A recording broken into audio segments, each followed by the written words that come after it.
lewd, rude, and full of bad attitude. It's easy to see why Motley Crue might not be everyone's cup of tea, but which stars can't stand the Crue and don't mind saying so?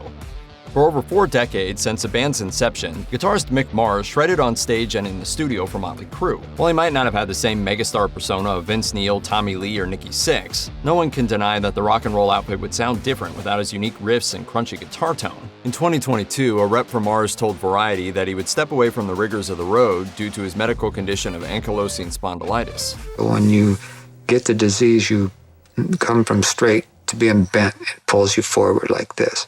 However, in the Crue statement about Mars, they suggested he was retiring from the band altogether. Something didn't seem right here, and it was unsurprising when news broke of Mick Mars' lawsuit against the band. He claimed that he was being forced out and that he was the only member who played all their parts live, while the band's lawyers claimed he effectively quit altogether when he retired from touring, and that it was Mars who struggled to perform. Speaking to Rolling Stone in 2023, Mars stated that he'd had no relationship with any of the other members outside of band business for decades. However, he refused to let them tarnish his legacy. Mars said, "When they wanted to get high and f everything up, I covered for them. Now they're trying to take my legacy away, my part of Motley Crue, my ownership of the name, the brand."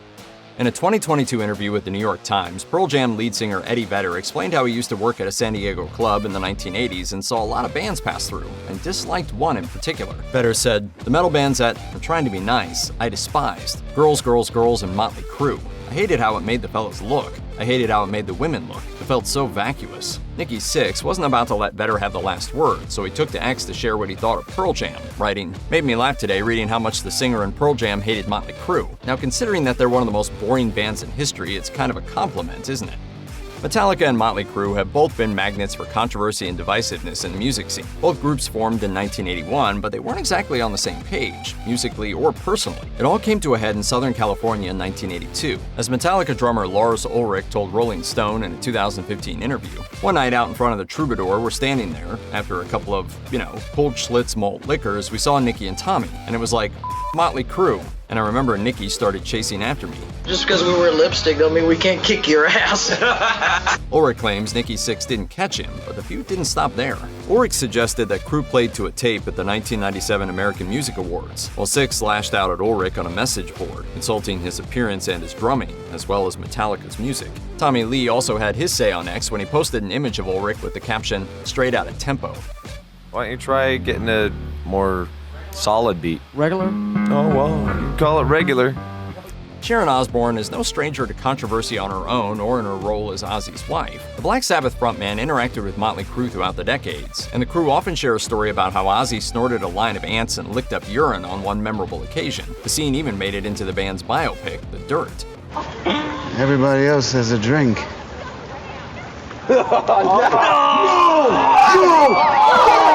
Speaking on the Osbournes podcast in 2023, Sharon explained that she can't confirm the story because she wasn't there, but then Ozzy said it happened.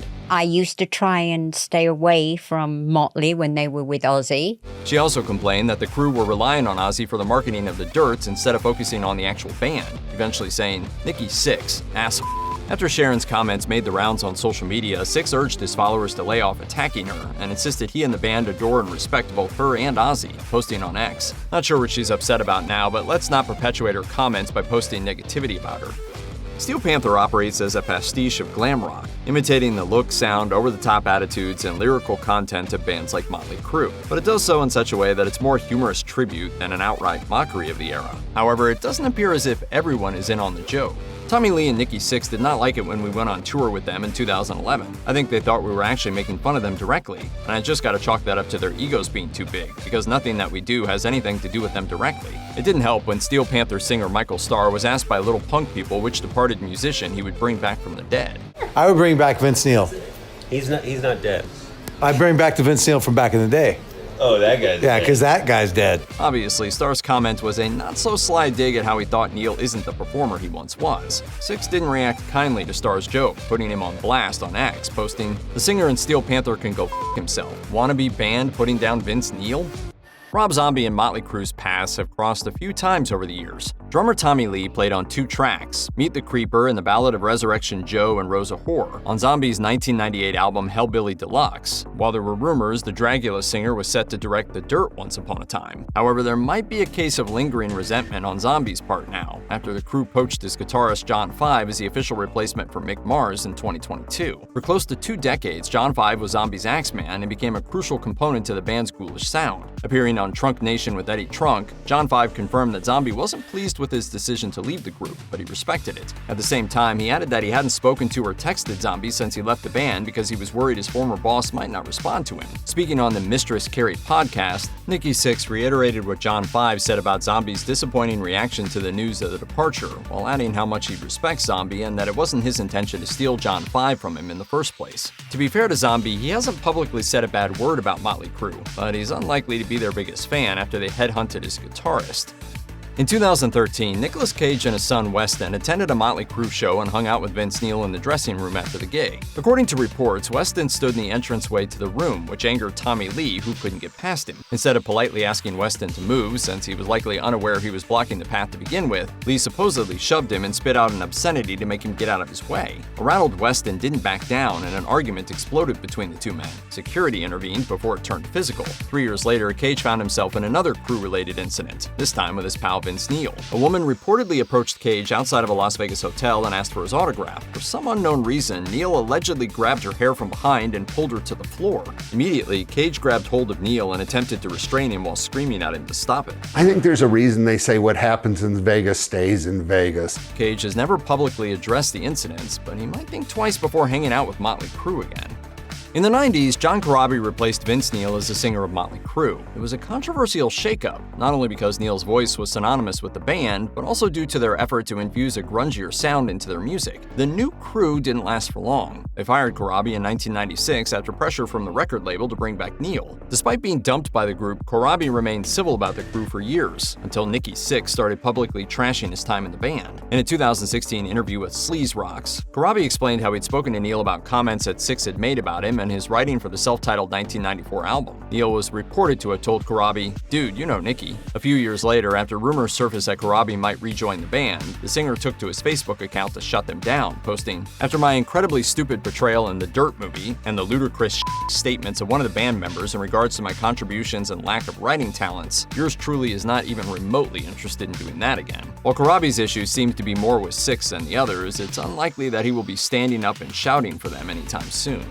For any upcoming musical act, sharing the stage with Motley Crue can open doors. Not only do they reach a wider audience, but it's an acknowledgement that they deserve to be up there among the legends of rock. Twin brothers Roger and Logan Raskin, who perform as the Raskins, must have believed the same when they were paid $1 million to join a Crue tour, which also included Alice Cooper in 2014. Whatever initial feelings it might have had about the tour seem to have soured, considering the Raskins filed a lawsuit against Motley Crue 2 years later. The Raskins sought over $30 million in damages after a reported tour from hell. Among the allegations, the band played to half-empty venues because the doors weren't opened on time, they weren't allowed to sell their merch, they couldn't use dressing rooms, they were assaulted by crew members, and they were intentionally sabotaged while performing. In addition, the Raskins claimed crew members of Motley Crue ran on stage during one of their gigs and sprayed them with urine from water guns. According to the lawsuit, a representative of Motley Crue's tour management company didn't respond positively when the Raskins broached the issues they had while on tour. The person is alleged to have said to them, "I'm going to make your lives hell."